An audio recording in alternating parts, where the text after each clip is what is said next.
bear in a systematic and consistent way. Now, there's just a little bit of a divergence, but it's about innovation, okay? As I was thinking about some of the advances that we had in the Colombian context and how that sort of fed into AgMetGaps, I got to thinking about this quote from Henry Ford. You can have any color you want so long as it's black, okay? Do you catch my pun? Orange is the new black. So subtle, right? So in any event, this got me thinking about innovation and about how we had some of the progress that we had in Colombia. A lot of the innovation with Henry Ford and the Model T was around the production line, not so much the car. Okay, it was really around the production line. By controlling for a lot of the variables, Ford was able to innovate around the production line and start producing cars and addressing that mass market. We had a similar environment in Colombia. We were focused on just a couple of crops. We were focused on a few specific groups of stakeholders, and that allowed us to start innovating around the agroclimatic forecast, the information platforms, and the techniques for bringing those stakeholders into play. And so what we want to do is we want to take some of this innovation and learn from it. The problem is if we just keep doing the same thing, we're going to start missing the bullseye. We're going to start missing opportunities because every context is a little bit different. There's geographic variation in the needs. There's geographic variation in the ability to generate a decent forecast. There's geographic variation, both macro and micro, in terms of the way in which people use and process and think about information. And a lot of that stuff has to be examined in a systematic way in every different context that we want to address, wherein we want to address the issue of climate services. And so this is sort of the birth of AgMetGaps. Kevin comes to see how we start having this dialogue, and we're like, we have to figure out a way where we can do this in a systematic way, context-specific, systematic, rigorous approach to investment in climate services that is demand-driven and maximizes the potential for success. That's asking a lot, okay? So we're working on it. And what you'll see today are the steps that we're taking to get in, to sort of head in that direction.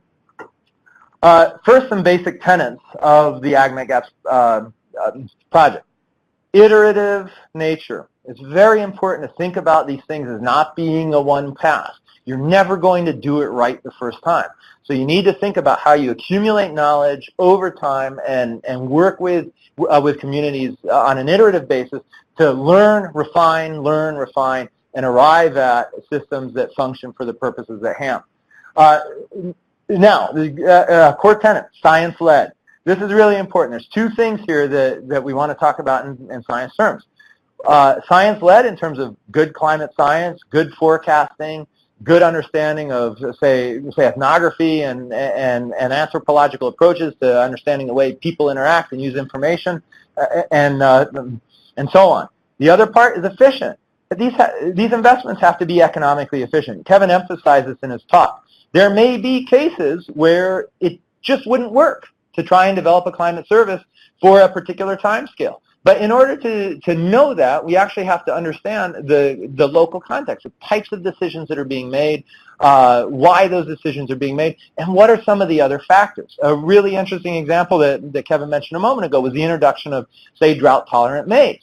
It may be that because drought-tolerant maize has been introduced, that actually lowers the need for a climate service based on what it is that we're capable of forecasting.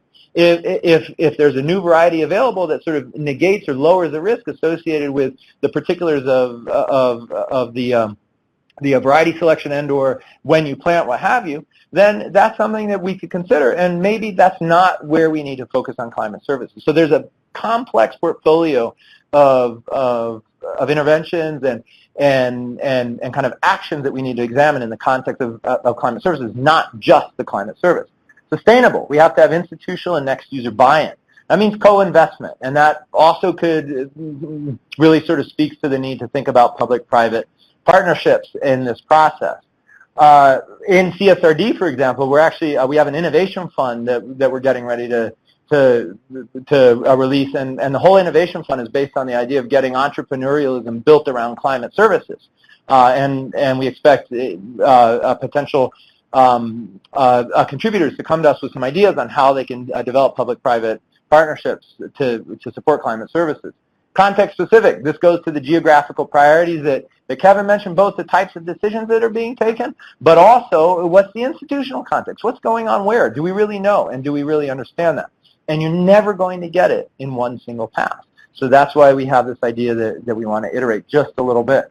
And then highly co, this seems to be the term du jour, the co-designed, co-created, co-produced. And there's a reason for that. It's actually pretty real.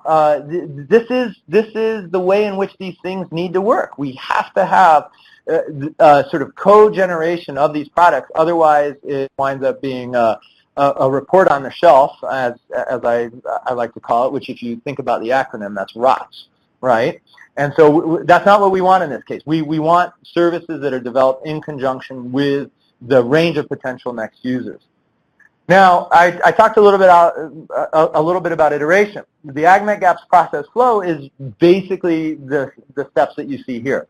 A hotspot analysis. This hotspot analysis is where climate services have the potential to work based on forecast skill, crop yield, and variability associated with climate. Variability and yield associated with climate. Opportunity identification and country contextualization. This is the part I'm going to talk about the least today. In fact, this is it. This is a part that is basically part of the AgMetGaps process, working with USAID, trying to take the hotspots and other information that we have about activities going on in the different Feed the Future countries and understanding what are the entry points. Not necessarily a hard ordered priority list, but what and why climate services might be relevant for the different Feed the Future countries.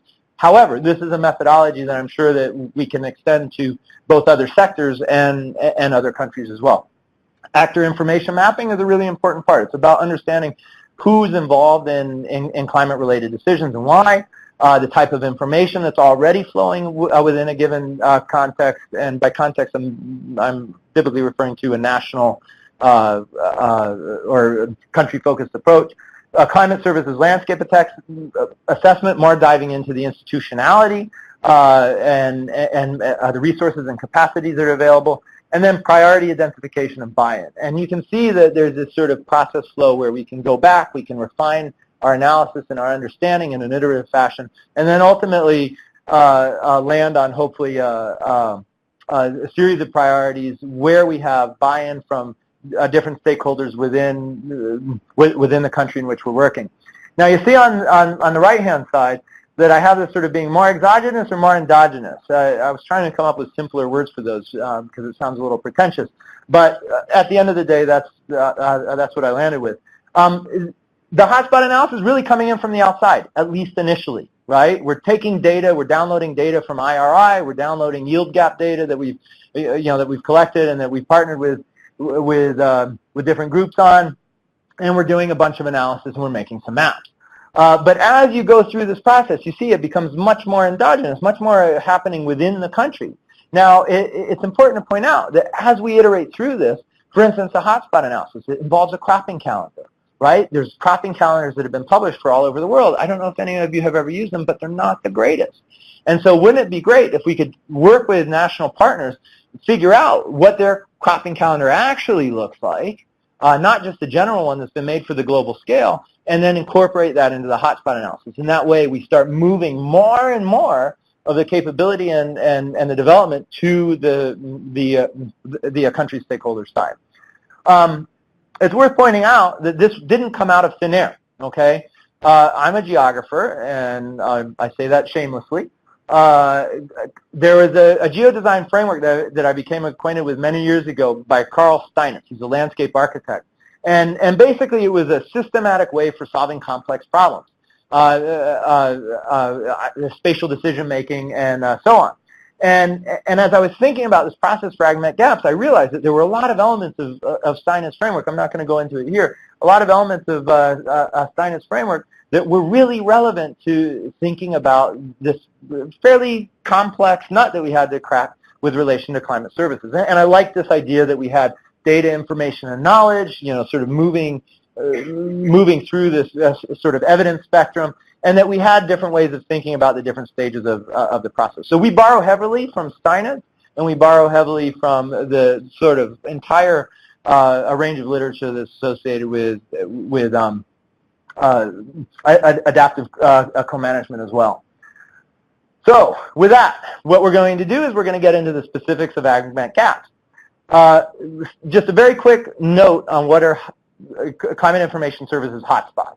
Basically, it's a map of where we think climate services have the potential to work. There's a lot of assumptions that go into that. I'm not going to go into everything today. We could have an hour-long discussion just on this piece of it.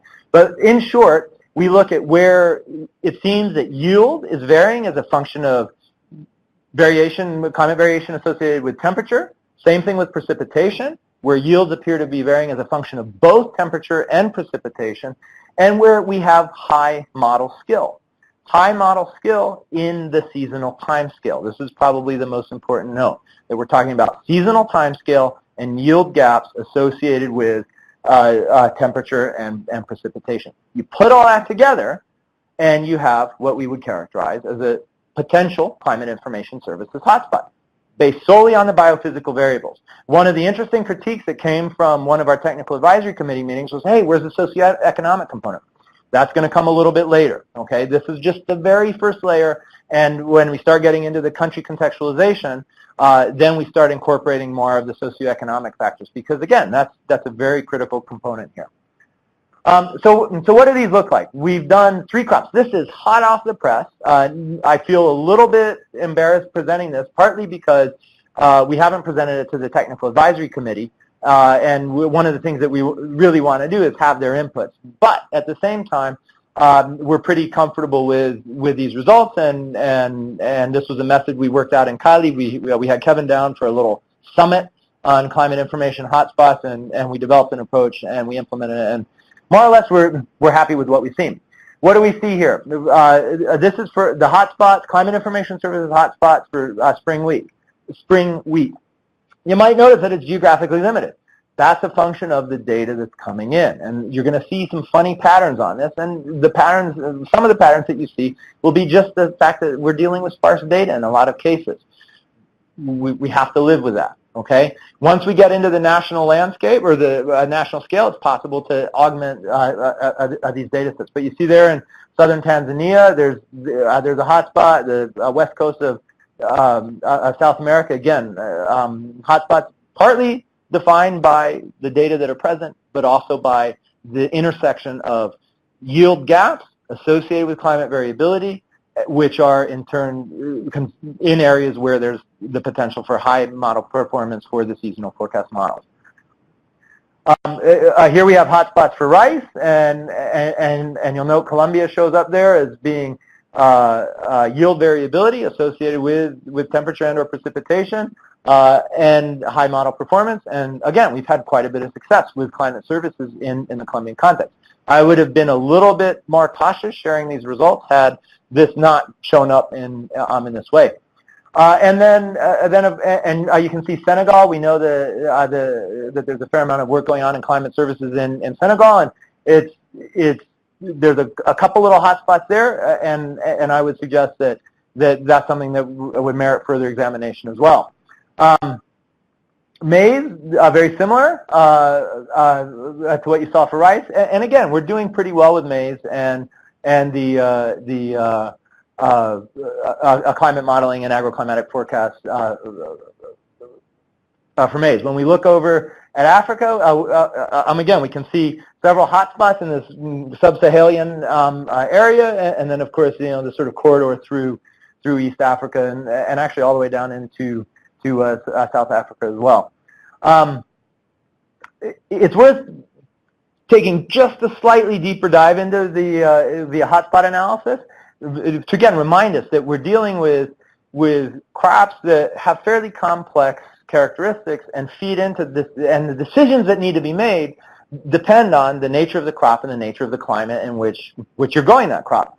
And so this analysis that you saw on the previous slide is actually dealing with 3 different cropping phases, okay? So what we did is we took the cropping calendar and we said, okay, for these different crops, we need to consider what's going on at the planting date, what's going on at flowering, and what's going on at the harvest date in order to understand the types of decisions, to understand whether or not we can generate forecasts relevant for the types of decisions that can be made. And so what you see in some of these areas here with the sort of redder colors is you see areas where there is climate variation associated with yield gaps and good model skill in all 3 of those cropping phases. And so here we actually have a lot of information about when in the season the climate information has the potential to be good and the climate service in turn has the potential to be good.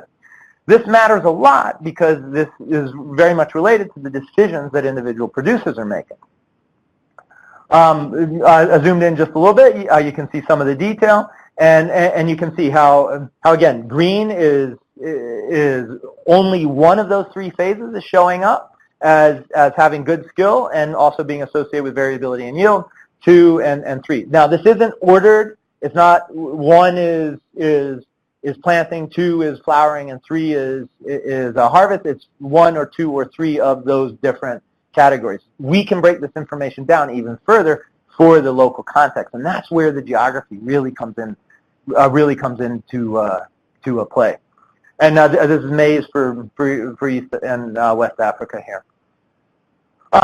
So that stage, that hotspot analysis is basically the key input into that country contextualization that I mentioned that I wasn't going to talk about too much, because that's where we're still working on kind of understanding the best way to approach that process, and that's a process that we're going to do tightly coupled with USAID. I'm going to jump to the actor and information mapping. That's a step that we've used extensively in our work in climate services, and use this to highlight some of the characteristics and some of the institutionality that we have going on in the Colombian context, and with an understanding that this is at least partially representative of some of the challenges and some of the types of social context that we're going to face in a variety of other countries. The key thing to point out here is that we have these hexagonal or pentagonal shapes. These are actually the different producers with whom we work closely in several regions in Colombia, and you can see that each one of these groups is receiving information from a variety of different sources, coming from the TV, coming from radio stations, coming from suppliers of inputs. And one of the interesting things is that EDAM, the National Met Service, is only connected to a handful of these groups. They're not connected to all of them. And so that's a really good question. Why is that? Why isn't the National Met Service involved in the production and use of climate information by the producers? And so that's the type of questions that we would frequently ask. And the other thing to point out is that in nearly every case, one of the most important suppliers of information was other producers, was other agriculturalists. And so try and understand how the different next users, there's multiple next users in here. It's not just producers. There's the input suppliers and so on. How multiple next users are getting their information and how that information flows through the system is really key. So once we do this actor mapping, then the question is, how do we approach the actual integration and understanding of how to implement a climate services in a rigorous and economically efficient way? Well, if we've gotten to this point where we've done this actor mapping, then we're operating on the assumption that there's good potential for seasonal forecast models to work.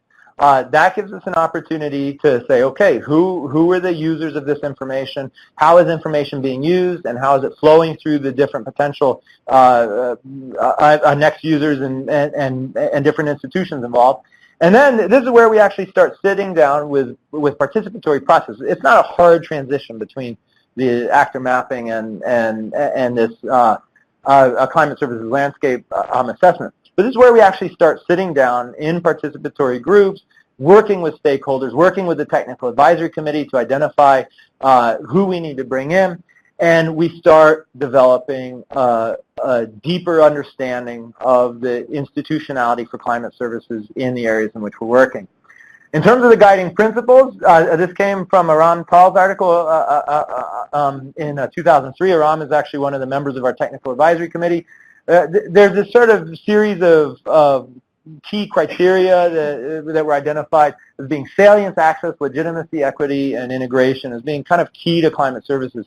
And we see this as sort of underpinning everything that it is that we do. Once we sort of sit down with the stakeholders, we characterize the philosophy, we work to bring in the right groups, then we go through a series of explicit questions. And these are questions that have evolved over our review of the literature, but also our work in different communities around the world. What is the existing use and demand for climate information? What are the national capacities, and so on? A key element that we're interested in is whether or not there are indicators about the use of climate information. This M&E component is really important because we need to understand best practices. We need to understand how we respond to the sort of knowledge generation process as new knowledge comes to bear in the climate decision making. We'd like to see that, and we'd like to understand what's working and what's not. We'd like to take a look at the enablers. You know, where is there high capacity? Where is there a developed user base, policy plans and projects, and so on?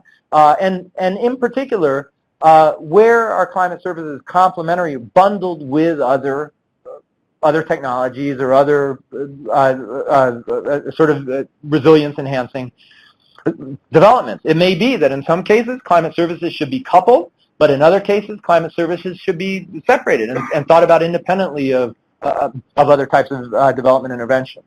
And then finally, we look at challenges where there's only one sector, where we're having trouble engaging the appropriate institutions, where there seems to be competition instead of cooperation among the various potential providers and users of climate information. This is something we've seen on multiple occasions now in Latin America, and it's something that we feel like we're actually starting to dent through the CSRD process, and we've gained experience there. And where there's capacity issues or a technology environment that's not conducive to certain types of climate services development. And so if we can understand this, then we understand the basis for what's required to develop a sustainable climate information product or service, and that's sort of what's coming out of the other end of this landscape assessment. Following this landscape assessment, we actually develop a technical cooperation with local buy-in, and that's where we have the opportunity to actually implement climate services. But I do want to reflect a little bit on what it means to be a next user and the different types of decisions that are being made. One of the things that has come to our attention in multiple contexts, and actually this report that just came out really emphasizes this, is that we oftentimes make assumptions or come into the climate information services process with our own biases as to what's needed.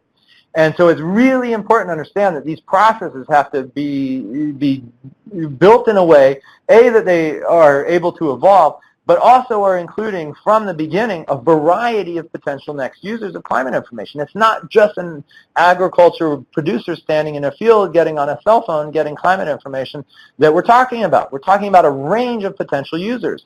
We're talking about policymakers, we're talking about input suppliers, and so on.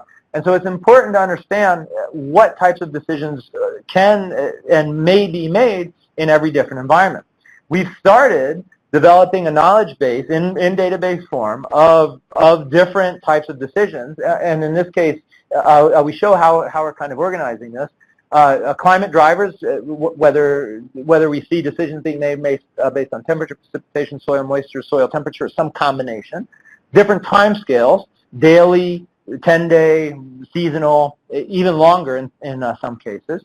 What's the type of forecast? Hotter, wetter, what's going to happen may be the thing that's deciding whether or not you take a decision based on climate information. And then based on all of these, we sort of divided up these four categories: sowing, planning regime, crop inputs, and practices. And we show the types of decisions that anybody might be interested in making using or taking advantage of climate information, and it's mapped to each one of these factors here that are presented above. This is really critical because, again, the geography matters. What is where matters. The types of decisions that are being made matter. And if you can't develop a climate information service that actually matches the types of decisions that individuals and different institutions are making, maybe you need to think about a different type of intervention. Or maybe you need to ask yourself where else climate services might be valuable in that particular system. So just throwing climate services over the fence and hoping it works isn't necessarily the answer. Here's a really simple example from the Colombian context again, but we've seen this elsewhere as well. In the case of maize farmers, here on the left, our experience with maize farmers was a very different experience than with rice farmers. Smaller scale farmers, they were interested in what variety to plant, when to plant, the climate conditions by plant vegetative phase. And they were really interested in management decisions. How little fertilizer could be applied, how to make the best use of the fertilizer they were using. Is there anything they needed to do to prepare the land for dealing with drier, wetter conditions than were expected, and so on. The rice farmers, on the other hand, much larger scale producers, they were interested in, I'm simplifying here a little bit, but not much. They were interested in three things: when to plant, when to harvest, and what their yields were going to be. Because between those three variables, they knew what variety they needed to buy and basically how much they were going to invest in inputs and to maximize the profitability of their harvest. So again, understanding the individual context becomes really important, and understanding how this information flows to various decision makers also becomes very important. Just to emphasize the importance, the institutional changes that happen, we have this one example here from the Colombian context again. Relationships change over time, okay? And it's very important to take that into consideration. And at least one of the communities that we've been working with, we saw an example where the community members, the agriculture producers, basically saw no use for National Meteorological Service data. They didn't ascribe value to the data that was coming from the National Met Service. Why not? They saw it as being simply useful for telling you whether it's going to rain or be sunny, okay? But it really wasn't relevant to the agriculture context. Through the mesas técnicas that we developed, these the name has evolved. They're called TASACs now, which is about developing sustainable territories. Through the relationships that we developed, we started helping different stakeholders within this entire information chain understand that the National Met Service data was actually critical to decision making when appropriately contextualized. And over the course of the evolution of this project, we sort of came back around and talked to the producers toward the end of the project. And basically what they see now is with the forecasts and local information that EDAM can give us, the process of adaptation is advancing. We can say that EDAM, this is the National Met Service, is our principal ally at the time where we need to take decisions to manage climate in the areas in which we are. Okay, so that's a big change. Going from thinking about climate information and climate, this national climate data provider as being sort of not really relevant to seeing them as one of your core allies. This is a real quote, right? And so this is pretty important to see that and understand that these things change and take this into account as part of your learning process within the climate services context. Understanding and monitoring that for these types of changes is going to be a really important shift because you'll know that you're converging on useful climate information for the different stakeholders. To kind of wrap up on this piece, the climate services landscape assessment is critical. It's the basis for developing technical cooperation with buy-in. But you might recall that I sort of characterized this as 50-50, endogenous and exogenous. And I have this question here. Why not just focus on demand? Okay, why can't we just go in and figure out where there's demand for climate services, build up a climate service that should That should be all we need to do, and provide the information. It's actually really complicated, and it goes down to this where we began the conversation today. It goes down to the idea of co-production. Okay, oftentimes demand is not understood necessarily by the people who have the potential to improve their decision making, by the various stakeholders, by the even in an institutional context. The role of climate information and climate information services oftentimes isn't a known commodity. It's something that has to be discovered. And so for that reason, bringing in some subject matter expertise, bringing in these geographical analyses, bringing in potential economic analyses to understand if there's a way to sort of measure and articulate return on investment in climate information services, capacity development built around that, and so on. It's an internal and external process, and it's important to highlight that. The example that I like to use in this case is the iPad effect, right? Nobody knew they needed an iPad until there was an iPad. Okay, so if you were just listening and saying, "Hey, who wants an iPad?" It didn't exist. Nobody was going to come knocking down your door. Sorry to Apple for totally messing with their fame and fortune, but it's a really important point. And that once people had the opportunity to engage with the iPad, engage with climate information services, there was a learning process. And it's important to understand that comes from both internal and external sources. Final little bit of context here as we're wrapping things up. We're not doing this in a vacuum. As I mentioned at the beginning, we built this on a history of successful operations and some not so successful experiences where we learned a lot. We had a little bit of luck on the way, and really ended with what I would consider a fairly solid understanding of way in which to approach the implementation of climate information services, at the very least in an agriculture context. But I would wager that a lot of the lessons learned are applicable to other sectors as well. The key thing here is that we're taking advantage of the WMO Global Framework for Climate Services, and sort of using some of the principles and pillars of the GFCS and some of the work that they've done towards the implementation of national frameworks for climate services as being kind of core to the principles in AgMetGaps. The idea there is to make sure that any efforts that we're doing associated with AgMetGaps, again, USAID funded, have this very natural transition into this sort of global trend in terms of the development of climate service. So it's basically leveraging their experience at the WMO to make sure what we're doing is good, but then creating a nice conduit for further development of climate services in each national context. Basically, this is it in a nutshell. This is a bit of a messy process, but it's one that we're trying to organize a little bit. We're trying to straighten out that squiggly line just a little bit more with the AgMetGaps process by taking a scientific approach to identifying where different climate forecasts have the potential to be relevant and good. That's key. That was the hotspot map. And by taking a systematic approach to understanding the way in which climate information is being used, can be used, identifying existing opportunities, existing demand, but also working to help people understand where there may be unmet needs, where climate information services have the potential to be useful. We start straightening out that thread just a little bit. So with that, that's more or less the end of my talk. I do want to recognize the importance of the Technical Advisory Committee. This was a group that we recruited to bring sort of a scientific eye external to our group into the process.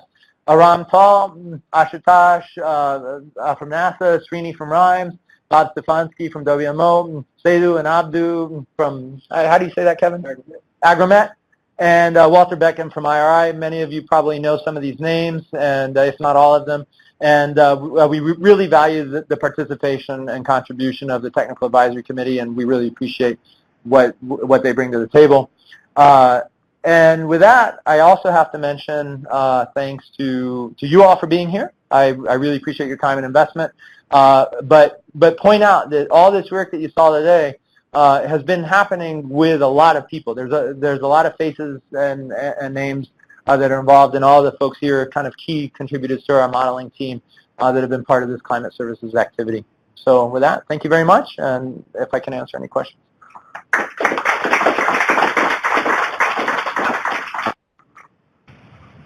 So it is 5 o'clock. We do have a few minutes for questions, but Steve is going to hang around for a little bit after to take any individual questions. Yeah, I'm totally flexible. I have no timeline.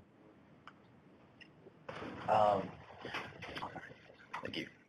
Could you briefly, if possible, explain more of the priority identification and buy-in stage? Like, how do you identify the priority areas that you're going to be addressing? Yeah, so if you think about the decision matrix that I put on the board, that's really one of the key entry points.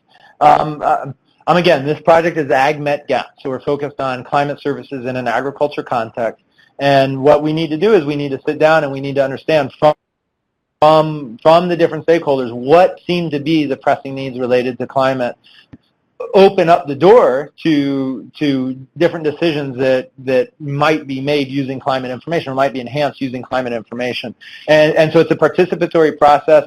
The way, for instance, we do it in Colombia and elsewhere in Central America is using this PICSA process, where we actually work with agriculture stakeholders. We work with them to identify, say, cropping calendars and cropping phases, and that allows us to kind of hone in on some of the specific needs.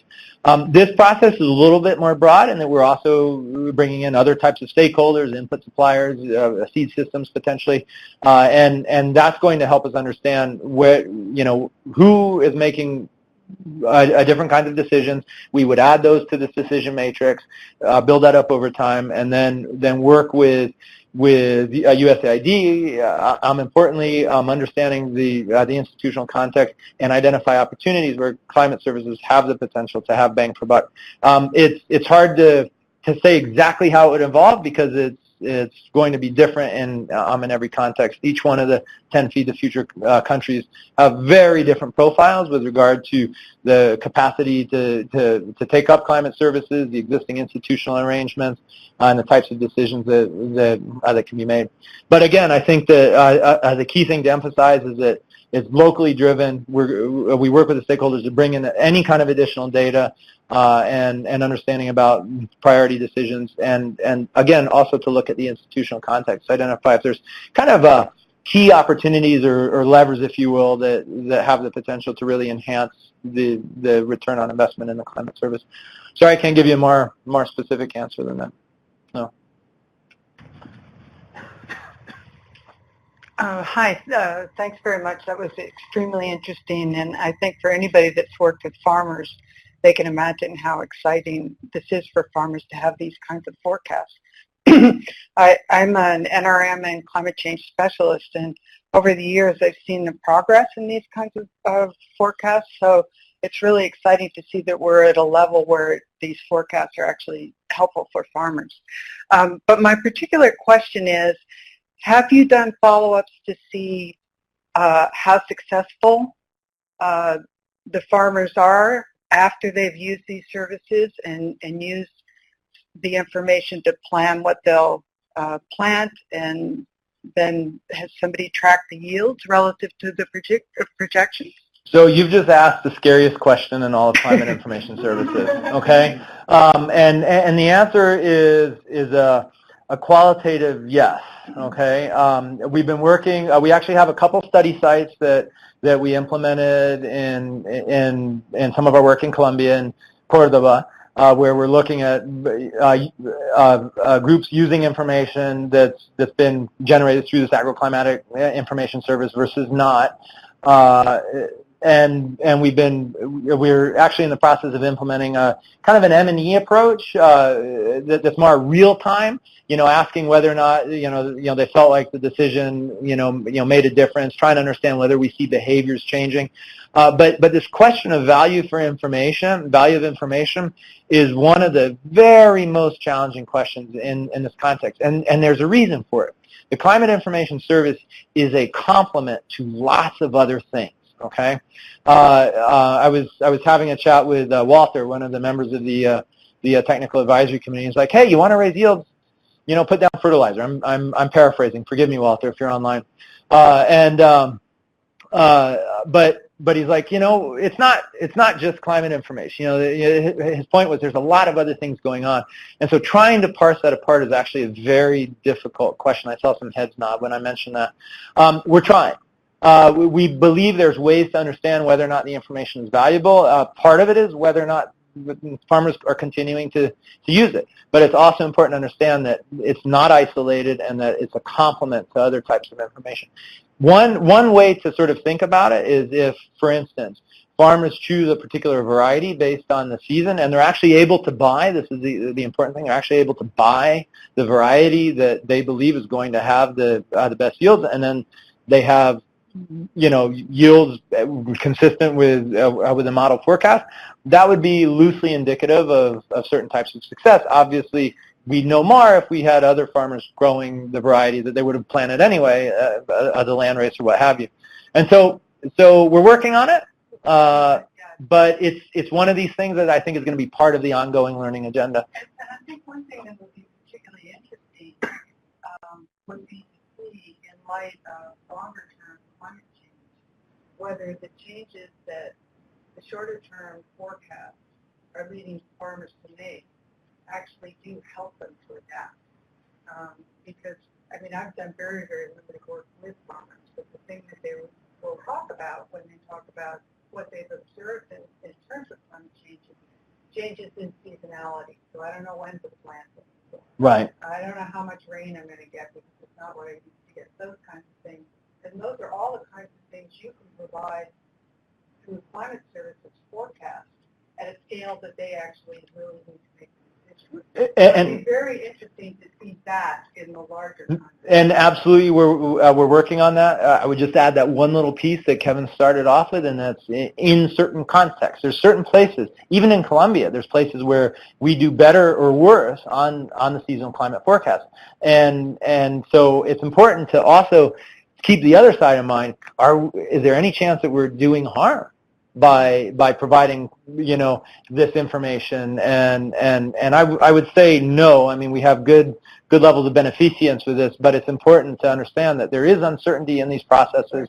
And really for us, the long run is if there's some way we can start measuring better decisions, and I don't know if that involves a series of sentinel plots around or whatever it is, but if there's some way we can measure whether or not the decisions being taken with the information tend to be better, that would be good. But again, that's the question that puts fear into the into the hearts of every climate scientist.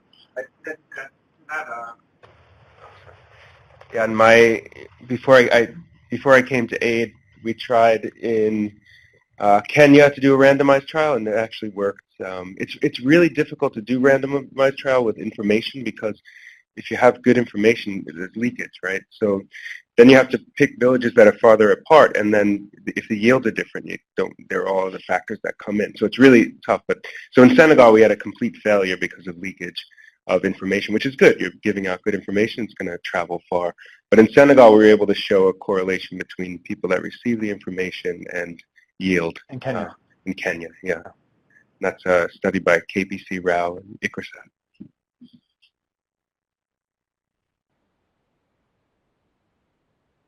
Hi, I'm Carolina Borja. I'm with the media relations team. I'm an intern at AEI. And my question is, how do you work with the government relations to implement your project among local levels, especially now facing the political situation in the United States? Okay, that's a bit of a complicated question, and so basically, a lot of this kind of interaction happens based on existing relationships. Okay, you don't parachute in to any given location and expect to get something done. Relationships form the basis of all of these types of interactions, and so this process is one that's constructive, where by starting off, for instance, with a technical advisory committee that are themselves very involved in these various communities in which we'll be working, there's a certain set of entry points. By working with implementing partners, there's another set of entry points. And so it's important to leverage existing relationships and then work on building out and understanding the other relationships that are present. But in general, there's a very significant social process here, and it starts with who you know, and that's kind of one of the key entry points. There's another piece, though. It's not just a social process. It's having value, having something that's valuable. When you do have something valuable and you've demonstrated the potential for value in different contexts, you tend to get buy-in sooner than you would if you're just talking, in the theoretical. And so having some examples like Kevin just described, this case study in Senegal, having some of the other types of climate information services and the decisions that people are making and using climate information services for is again a key element of this process. But again, in every context, it's important to work with key stakeholders within the region and develop out that network of relationships that allow you to work your way through the information chain.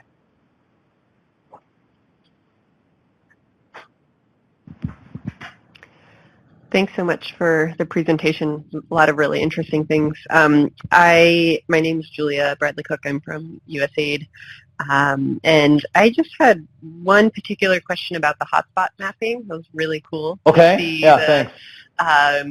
So it sounds like 1, 2, and 3 are, you said they're not tied to particular parts of the specific agricultural practices. On the map, they're not. In the algorithm behind the scenes, they are. Okay. So on the map, 1 would be, it could be planting, flowering, or harvest. Okay. 2 could be planting and flowering and harvest, and so on. Okay. But so my question is, as those accumulate, so you have either 1 or 2 or 3 significant steps in agriculture, does that how does that influence production? And is there what's the relationship between 1, 2, and 3 and the production that you would expect to see in those geographies? So we're still diving into that a little bit. There's an enormous amount of information that went into those maps, kind of behind the scenes, as I'm sure you can well imagine. But what's important to remember is that depending on the crop and depending on the individual context, it may be only one of those seasons that could be your undoing, or one element, one phase in the growing. I think for us, we're not exactly taking that look. We're turning it around a little bit and saying, okay, if you have a 3, so good performance and variability associated with yield in all 3 phases of the crop, then you have more opportunity for climate services to be relevant. Okay, that's kind of the approach that we're taking. If you only have a 1, and that doesn't necessarily equate to the place where decisions are being taken by the farmer, or significant climate-related decisions are being taken by the farmer, or the performance isn't good in the particular place that farmers are taking a decision, then you have less opportunity for the climate service to be relevant. But to come back to the core of your question, there's a lot of information behind the scenes there, and we're still unpacking it ourselves to try and understand how we might aggregate and weight these different seasonal issues in a more context-specific way, or locally specific way.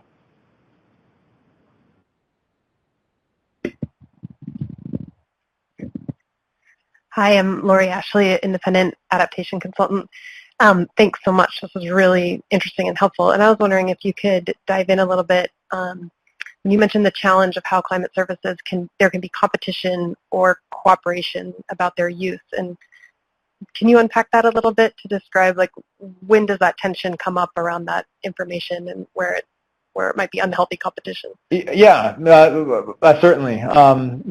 Not naming any institutes or countries or anything else. One example that we've had recently has been we approached the National Met Service and in a particular country. They're very excited to participate and work with us to develop climate information services, to sort of put into some existing infrastructure that the country already had in place. And so we're doing due diligence with other various national institutions that are involved, and we wind up working our way towards sort of their equivalent of, maybe the USDA, you could say. And that group was said, hey, we're working with the National Met Service. We're trying to, work to really bring climate information. And this was a case where we also did the analytics, and we saw that climate was a driver of yields and could be forecast. And the answer is, oh, no, we're already doing that. Ours is better.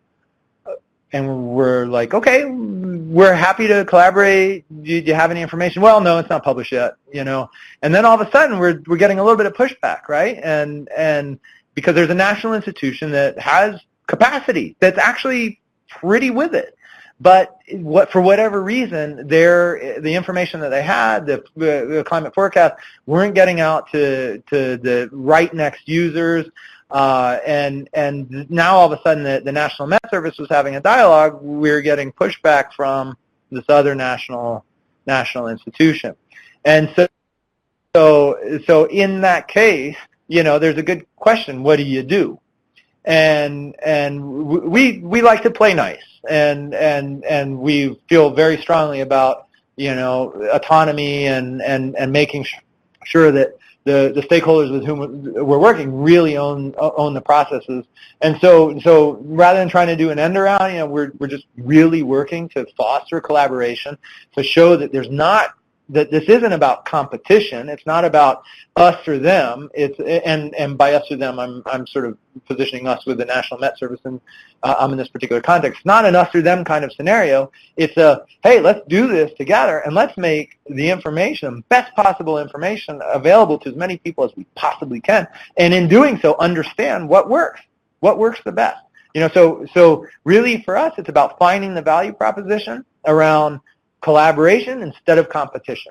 And I think any of us who work in organizations competing for the same bits of funding can probably find something internally in their own organization that is very similar to the story that I just told. So,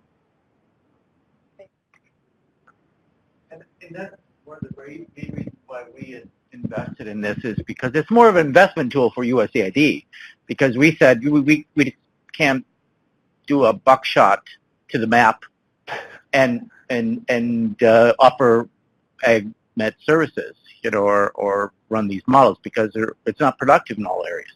So we first asked to see where the hotspots are, and then we can go back in and really concentrate on our investments and make a more intelligent decision on what to do.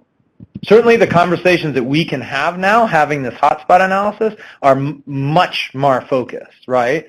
And we can sit down with the National Met Service or with USDA equivalent or whatever the local institutional context is, and have a pretty smart conversation about what's possible and what's needed. I think on a more accelerated basis, and we've been able to do in the past.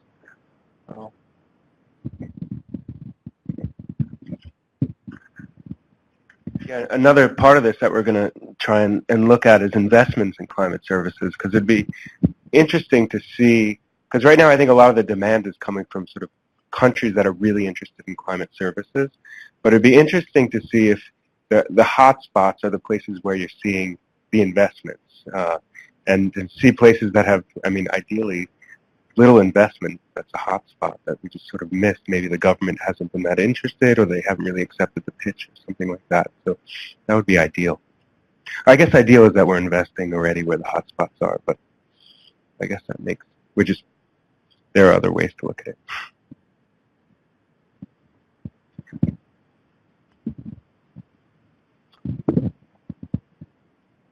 Okay. I think we've exhausted everyone's curiosity for the moment, at least, so we can wrap up. Steve, thanks very much. Yeah, no, thank you. Thanks for the invitation. I really appreciate being here. Yeah, I'll just say, frankly and candidly, it was definitely one of the best presentations we've had in a long time. Very thought-provoking, good information, excellent questions from the group here. So good all around. No, thanks. Much Happy to be appreciated. here. And Yeah. and I'll be around for a little bit. So if anyone wants to chat further, let me know. Okay, so thanks again to everyone for coming.